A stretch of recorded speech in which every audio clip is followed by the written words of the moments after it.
अणसर समय महाप्रभु मानकर बनक लगी नीति कौन एवं किभली भाव में कराए से विषय में आज आलोचना करवा। महाप्रभुंकर तांकर अणसर नीति चले 15 दिन धरी।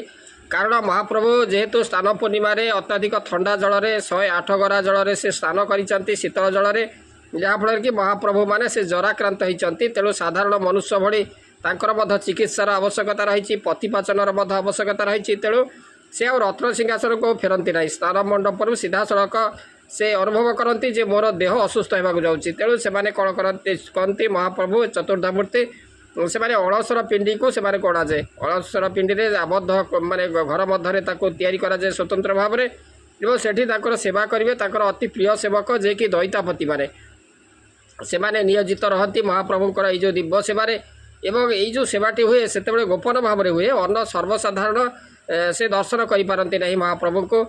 एवं से अनेक माने रही कटकणा रही, नीति नियम रही। जो दैतापति माने शुद्धभूत भाव में से माने गोटे वस्त्र परिधान करी महाप्रभुंकर ये जो सेवा से करती। महाप्रभु शुक्ल वस्त्र परिधान करती, शुक्ल फूल तांकोठारे लगी हुए एवं कौन अन्न भोग तांकोठारे लगी हुए नहीं, गरिष्ठ भोग लगी हुए नहीं, केवल फलमूल ये सब लगी हुए। एवं तापरे महाप्रभु से कौन करती बनक लगी हुए। बनक लगी कौन ना वनजात द्रव्य रे माने वनजात द्रव्य महाप्रभुंकर श्रृंगार कराए। अन्न दिन मानक आम जो देखा जे गुरुवार दिन आमर श्रीमंदिर रे जो महाप्रभुंक ठारे बनक लगी कराए। किंतु ये आम देखा ये जो अणसर समय महाप्रभु मानकर किभली भाव में से जो बनक लगी नीति अनुष्ठित हुए से संपर्क में आम जाना। तेबे आमर जो श्रीमंदिर रे रत्न सिंहासन रे महाप्रभु विराजमान करने समय जेभली भाव में बनक लगी हुए, ए अणसर महाप्रभुंकर बनक लगी हुए। साधारण बनक लगी ठारू यह स्वतंत्र रूप से ता होता है।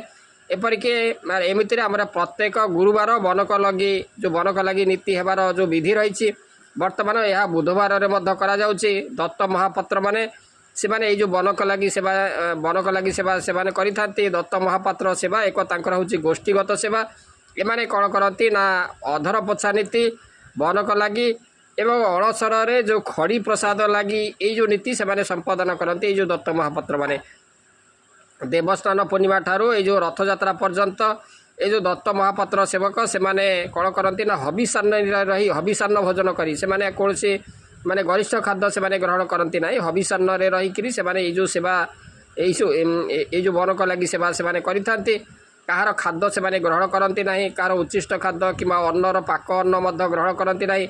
बनरु जात सामग्री रे महाप्रभुंकर श्रीमुख श्रृंगार होथुवारु ये जो नीतिर नाम से कहुजे बनक लगी नीति। बनजात द्रव्य महाप्रभुंकर श्रृंगार हेब। कौन से अन्न कौन सी जो सामग्री रे कि स्वर्ण अलंकार ये सब महाप्रभुंकर श्रृंगार हेब ना। बनजात द्रव्य महाप्रभुंकर श्रृंगार होथुवारु तांकर श्रीमुख श्रृंगार होथुवारु तेणु यार नामकरण होछि बनक लगी। बनक लगी पाई कस्तूरी, केसर, हरिताल, हेंगुड़, धड़ा रंग एवं श्रीखंड कला ये सब दरकार होता है। यही सब प्राकृतिक सामग्री को लेकिन दत्त महापात्र से महाप्रभुंकर तांकर श्रीमुख को से श्रृंगार करि।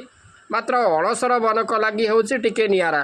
चतुर्दशी तिथि कौन हुए ना ये जो दत्त महापात्र माने से कौन करती ना ठाकुरंकर ये जो बनक लगी से कराई निराकार रूप को प्रथम रेखा अंकन करी तांकर आकार रूप से देइथांती। एवं यहाँ पर बनक लगी हुए श्री जगन्नाथ एवं श्री बड़ ठाकुर बलभद्रंकर बनक लगी जहाँकि धड़ा कला एवं नाली रंग व्यवहार होता बेले देवी सुभद्रांकर बनक लगी रे हलदिया धड़ा एवं नाली रंग व्यवहार होता है। तेणु श्री जगन्नाथ महाप्रभुंकर तांकर श्रीभुजरे शंख चक्र एवं श्रीवत्स चिन्ह अंका जाइए।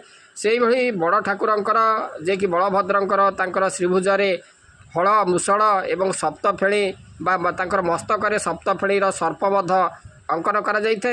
यही भाव में महाप्रभुंकर तांकर अणसर समय तांकर ये जो बनक लगी करा जाइए। एवं तापर ये जो महाप्रभुंकर तांकर ये जो गुप्त सेवा पर महाप्रभु मध्य तांकर विभिन्न प्रकार जो सेवा तेल मालिश करा जाए।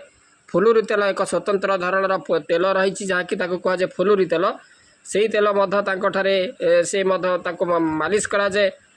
से वर्षे काल से जो तेलटी माटी तले पोता होकर रही है आमर हेरा पंचमी ठारू। तापर यही दिन बाहर करी देहरे जो मालिश कला से धीरे धीरे सुस्थ अनुभव करती तापर बसंती चका बैठी से बसंती विजे करती तापर से नवजौवन दर्शन दियंती नेत्र उत्सव हुए यही भाव में महाप्रभुंर जो अणसर समय जो बनक लगी कथाटी ए संपर्क में आपण मैंने जानिले आशा करे ये जो आलोचनाटी आपण मन को भल लगी आज रोचे ओं नीलाद्रु शंख मध्ये शतदल कमले रत्न सिंहासनस्थ सर्वालंकार युक्त नवघन रुचिरं संयुक्त चाग्रजेन भद्राय वाम भागे रथचरणयुक्त ब्रह्म रुद्रेन्द्रवन्दं वेदानां सरमिषं स्वजन परिवृतं ब्रह्मदारु स्मरामि।